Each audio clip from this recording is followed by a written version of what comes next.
یا اللہ مجھے ایسی خوشیوں سے بچا جو مجھے تیری یاد سے غافل کر دیں، آمین۔ تقدیر بدل جائے گی، راتوں کو اٹھ کر اللہ سے مانگو تو صحیح۔ جی ہاں، آج کے ویڈیو میں ہم بات کریں گے کہ ہم کس طرح دعا کریں، یعنی دعا مانگنے کا صحیح طریقہ کیا ہے کہ جس سے ہماری دعا قبول ہو۔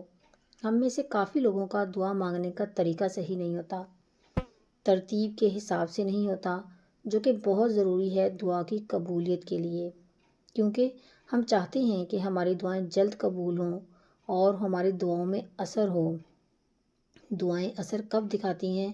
جب ہم دعاؤں کو بہت ترتیب کے ساتھ جس طریقے سے کرنی چاہیے اس طریقے سے کریں گے تو انشاءاللہ تعالی ہماری دعائیں ضرور قبول ہوں گی۔ تو بہت چھوٹا سا طریقہ ہے، اگر ہم اسے فالو کریں گے اور پھر ہم اپنی دعائیں اللہ تعالیٰ سے مانگیں گے تو یقیناً ہم اپنی بات اللہ تعالیٰ سے ضرور منوا لیں گے، کیونکہ اللہ تعالیٰ تو چاہتا ہی ہے کہ اس کا بندہ اس سے مانگے، بلکہ اللہ تو ناراض ہوتا ہے جب اس کا بندہ اس سے نہیں مانگتا۔ اللہ تو کہتا ہے کہ اگر تمہارے گھر میں نمک بھی ختم ہو جائے تو مجھ سے دعا کرو، اگر تمہاری جوتی کا تسمہ بھی ٹوٹ جائے تو اس کے لیے بھی میرے آگے ہاتھ پھیلاؤ۔ اور اللہ کو تو شرم آتی ہے اس بات سے کہ اس کا بندہ اس کے سامنے ہاتھ اٹھائے اور اللہ تعالیٰ اسے خالی ہاتھ لوٹا دے، کیونکہ قرآن پاک میں ہے کہ تمہارے رب نے فرمایا مجھ سے دعا کرو میں تمہاری دعا قبول کروں گا۔ تو جب اللہ نے خود کہہ دیا کہ مجھ سے مانگو تو پھر ہم کیوں نہیں مانگتے؟ ایک چھوٹا سا طریقہ میں آپ لوگوں کے ساتھ دعا مانگنے کا شیئر کرنے والی ہوں، تو کوشش کیجیے گا اس طریقے کو فالو کرنے کی۔ جب بھی دعا کے لیے ہاتھ اٹھائیں تو اس طریقے سے دعا کریں۔ ہم بہت سی عورتیں ایسے ہی کرتی ہیں کہ نماز تو پڑھ لیتی ہیں لیکن دعا کے لیے ٹائم نہیں نکالتی اور جلدی جلدی اپنے کاموں میں بزی ہو جاتی ہیں۔ تو سب سے پہلے تو ہر نماز کے بعد دعا ضرور مانگیں۔ کوشش کریں کہ ہر نماز کے بعد اللہ تعالیٰ کے آگے ہاتھ پھیلائیں، دعا مانگیں، اپنی حاجت طلب کریں۔ لیکن پھر بھی دن کا ایک حصہ ایسا ضرور رکھیں جس میں آپ اللہ تعالیٰ سے تفصیل سے دعا مانگیں، تفصیل سے بات کریں، اور یہ حصہ تہجد بھی ہو سکتا ہے اور عشاء بھی، یا اگر دونوں وقت تفصیل سے دعا مانگیں تو بہت ہی بہترین ہے، کیونکہ تہجد کا وقت خاص طور پر ایسا وقت ہوتا ہے کہ جب کوئی ہمیں ڈسٹرب کرنے والا بھی نہیں ہوتا، اور اس وقت ہم آرام سے لمبی لمبی باتیں اللہ تعالیٰ سے کر سکتے ہیں۔ تو جب ہم اللہ تعالیٰ سے مسلسل بات کرتے رہیں گے نا تو ہمارا کنیکشن اللہ تعالیٰ سے اسٹرانگ ہوگا۔ سب سے پہلے نمبر پہ سب سے پہلی چیز دعا کے طریقے میں جو آتی ہے وہ یہ ہے کہ آپ نے اپنی دعا کے اول اور آخر میں درود شریف ضرور پڑھنا ہے، یعنی دعا کے سٹارٹ میں بھی اور دعا کے اینڈ پہ بھی درود شریف ضرور پڑھنا ہے، کیونکہ درود شریف کے بنا ہماری دعا ادھوری ہے۔ کہتے ہیں کہ جس دعا میں درود شریف نہ پڑھی جائے تو وہ دعا زمین اور آسمان کے درمیان میں معلق ہو جاتی ہے۔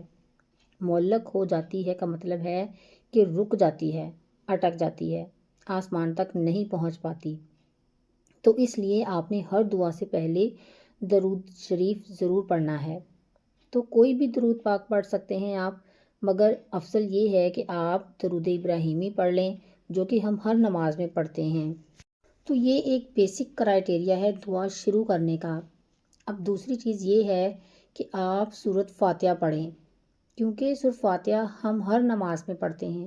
اس میں ہم اللہ تعالیٰ کی حمد و ثنا بھی بیان کرتے ہیں، اللہ تعالیٰ کو اس کے صفاتی ناموں یعنی رحمان اور رحیم سے بھی پکارتے ہیں، یہ بھی اقرار کرتے ہیں کہ وہ بزرگی والا ہے یعنی قیامت کے دن کا مالک ہے، اور ہم یہ اقرار بھی کرتے ہیں کہ ہم تیری ہی عبادت کرتے ہیں اور مدد بھی تجھ سے ہی مانگتے ہیں، یعنی تیرے سوا کسی کے آگے ہاتھ نہیں پھیلاتے، ہمارا پہلا اور آخری سہارا تو ہی ہے، ہم تیرے سوا کسی کا در نہیں کھٹکھٹاتے۔ آگے پھر ہم اللہ تعالیٰ سے ہدایت مانگتے ہیں اور پھر اس چیز کی دعا مانگتے ہیں کہ ہمیں نیک بندوں جیسا بنا۔ نیک بندے کون تھے؟ جیسے انبیاء کرام، اولیاء کرام، صحابہ کرام اور شہداء وغیرہ، ان جیسا بنا۔ اور پھر یہ بھی دعا کرتے ہیں کہ ان جیسا نہ بنا جن پر تیرا غضب ہوا، یعنی جو تیرے غصے کا شکار ہوئے۔ اب اللہ تعالیٰ کے غصے کا شکار کون لوگ ہوئے تھے؟ قوم نوح، قوم عاد، قوم سمود اور اس کے علاوہ بنی اسرائیل، تو یہ سب اللہ تعالیٰ کے غصے کا شکار ہوئے تھے۔ تو ہم اللہ تعالیٰ سے دعا کر رہے ہیں، اللہ تعالیٰ ہمیں ان جیسا نہ بنانا اور نہ ہی گمراہوں جیسا بنانا۔ اگر آپ سورۃ فاتحہ کا ترجمہ دیکھیں گے نا تو آپ کو یہ پتہ چلے گا کہ ہم نے سورۃ فاتحہ میں اللہ تعالیٰ سے یہ دعائیں کی ہیں۔ تو یہ ہے سورۃ فاتحہ، جس میں ہم اللہ تعالیٰ کی حمد و ثنا بھی بیان کرتے ہیں، ٹھیک ہے؟ اور درود شریف کے بعد ہمیں اللہ تعالیٰ کی حمد و ثنا بھی بیان کرنی ہے، یعنی کہ آپ نے سورۃ فاتحہ کو بھی اپنی دعا میں ضرور شامل کرنا ہے۔ اس کے بعد آپ اللہ تعالیٰ کی حمد و ثنا مزید کریں۔ اب وہ کیسے کریں؟ جیسے اللہ تعالیٰ کے صفاتی نام ہیں، اسماء الحسنیٰ ہیں، ان سے اللہ تعالیٰ کو پکاریں، جیسے یا رحمان، یا رحیم، یا مالک، یا قدوس، یا سلام، یا رزاق، یا فتاح، یا حی یا قیوم، یا حنان یا منان۔ یا اپنی زبان میں اللہ تعالیٰ کی جو بھی تعریف بیان کرنا چاہتے ہیں آپ وہ بھی کر سکتے ہیں۔ جیسے آپ اس طرح سے بھی کہہ سکتے ہیں کہ یا اللہ تو نے ہمیں پیدا کیا، تو ہمارا خالق ہے، ہمارا رازق ہے، ہمارا مالک ہے، ہمارا مدبر ہے، تو تمام جہانوں کا رب ہے، تو پوری کائنات کا رب ہے۔ تو دیکھیں اس طرح سے ہم اللہ تعالیٰ کی حمد و ثنا بیان کر رہے ہیں۔ اس طرح اللہ تعالیٰ کی حمد و ثنا بیان کیا کریں۔ اللہ تعالیٰ تو ہے ہی رحمان، اللہ تعالیٰ تو رحیم ہے، تو کریم ہے، تو ہی نوازنے والا ہے، تو ہی ہر چیز پر قادر ہے، تو ہی ہمیں بخشنے والا ہے۔ ہم تجھ سے نہیں مانگیں گے تو اور کس سے مانگیں گے؟ تو ان الفاظوں میں اللہ تعالیٰ کے سامنے بے بسی سے ہاتھ پھیلائیں، یعنی عاجزی، انکساری اور بے بسی کے ساتھ اللہ تعالیٰ سے اپنی دعا مانگا کریں، ان الفاظ میں دعا مانگا کریں۔ اس کے بعد اپنی دعاؤں میں استغفار کیا کریں، یعنی چوتھے نمبر پہ اپنے گناہوں کی معافی مانگا کریں۔ یا اللہ ہم بہت گنہگار ہیں، بہت خطا کار ہیں، سیاہ کار ہیں، ہم ہر دفعہ گناہ کرتے ہیں اور ہر دفعہ معافی مانگتے ہیں اور پھر دوبارہ سے اپنی معافی سے پلٹ جاتے ہیں اور پھر گناہ کر بیٹھتے ہیں۔ تو ہم اتنے بے بس اور اتنے کمزور ہیں کہ ہم اپنے گناہوں پر بھی قابو نہیں کر سکتے، ہم اپنی ایک توبہ پر قائم نہیں رہ سکتے۔ ہم ہر دفعہ گناہ کر لیتے ہیں، ایک بار توبہ کرتے ہیں تو اگلی دفعہ بھول جاتے ہیں، ہم اپنی توبہ کو توڑ دیتے ہیں۔ ہم اتنے بے بس اور اتنے کمزور ہیں، لیکن ہم تیرے ہیں اور تو ہمارا ہے، اپنے سوا ہمیں کسی کا محتاج نہ رکھ۔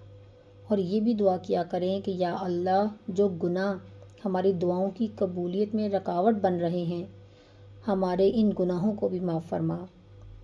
ایک بہت ہی خوبصورت سی دعا ہے جس کا ترجمہ یہ ہے کہ اے اللہ بخش دے میرے تمام گناہوں کو، چھوٹے بھی اور بڑے بھی، پہلے بھی اور بعد میں کیے بھی، اور سب کے سامنے کیے ہوئے گناہ بھی اور سب سے چھپ کر کیے ہوئے گناہ بھی۔ تو اس طریقے سے اللہ تعالیٰ سے اپنے گناہوں کی معافی مانگا کریں۔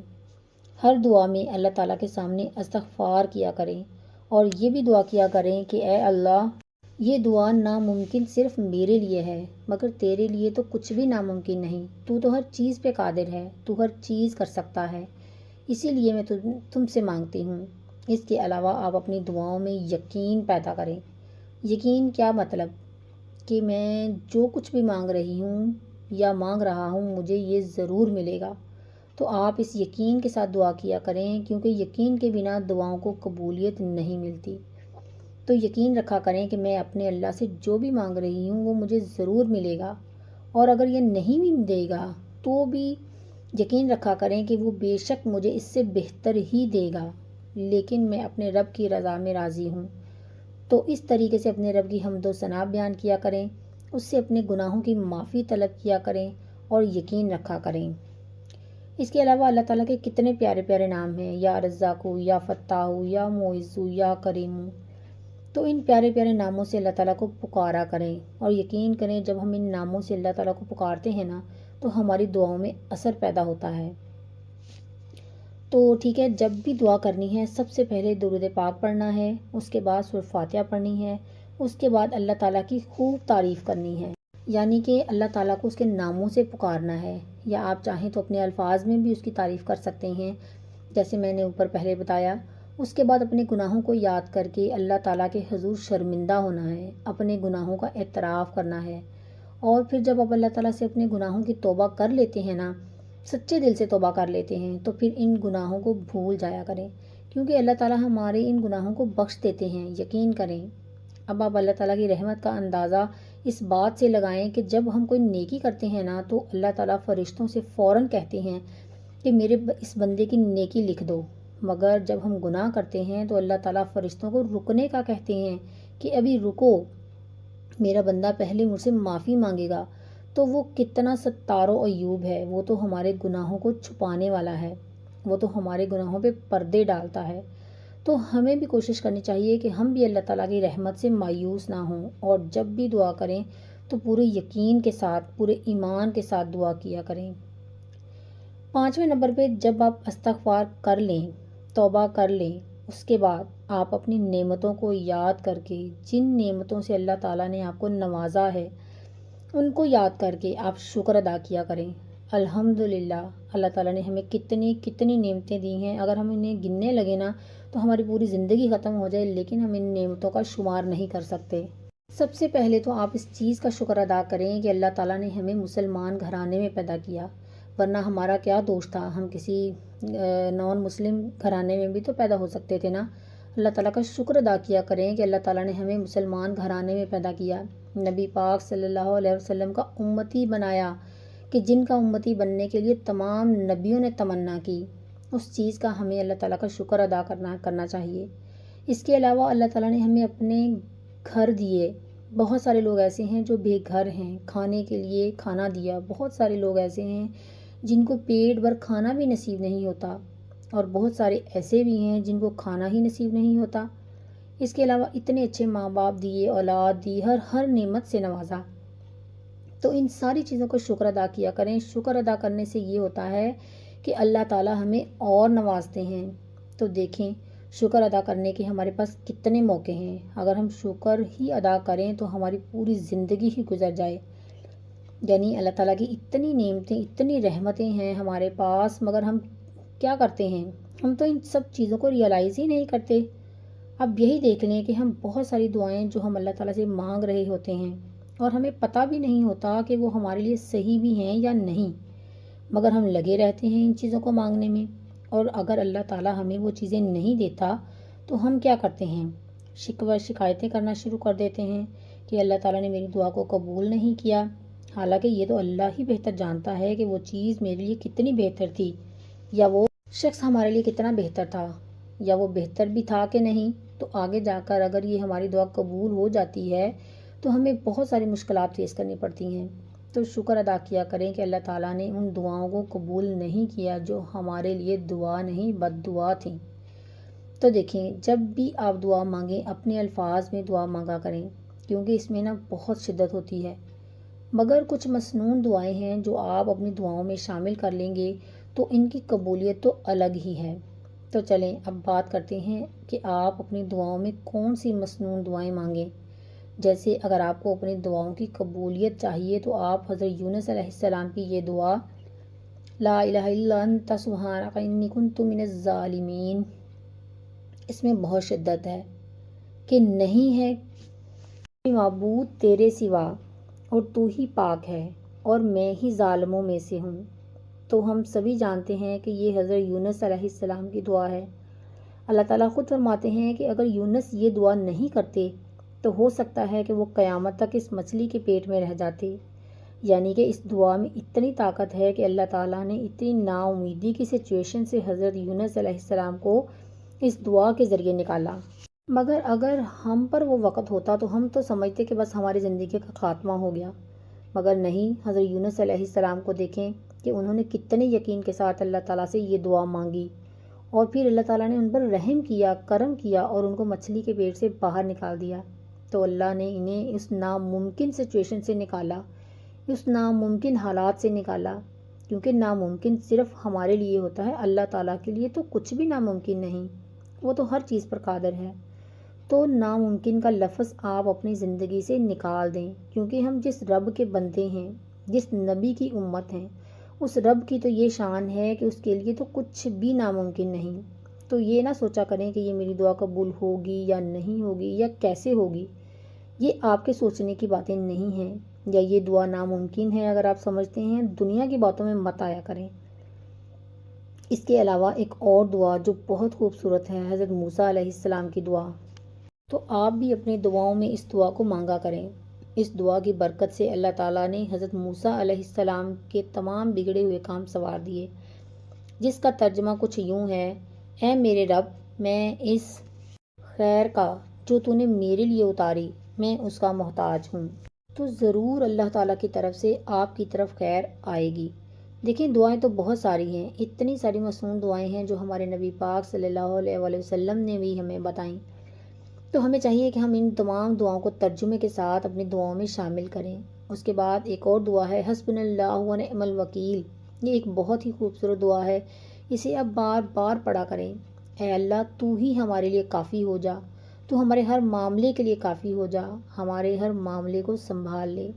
جب حضرت ابراہیم علیہ السلام کو آگ میں ڈالا جا رہا تھا تو حضرت ابراہیم علیہ السلام نے یہی دعا کی تھی کہ یا رب، تو ہی میرے لیے کافی ہے اور تو ہی میرا کار ساز ہے، اور میرے سارے معاملے، ہر چیز کو تو سنبھال لے گا۔ تو اللہ تعالیٰ نے کیا کیا؟ اللہ تعالیٰ نے سنبھالا، اللہ تعالیٰ نے اس آگ کو ان کے لیے ٹھنڈا کر دیا۔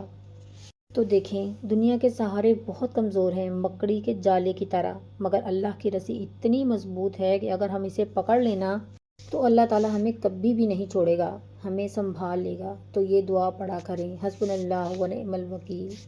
تو یہ 5 سٹیپس میں نے دعا کا بہت آسان سا طریقہ آپ کو بتایا ہے، جو کہ مکمل تفصیلی دعا ہے۔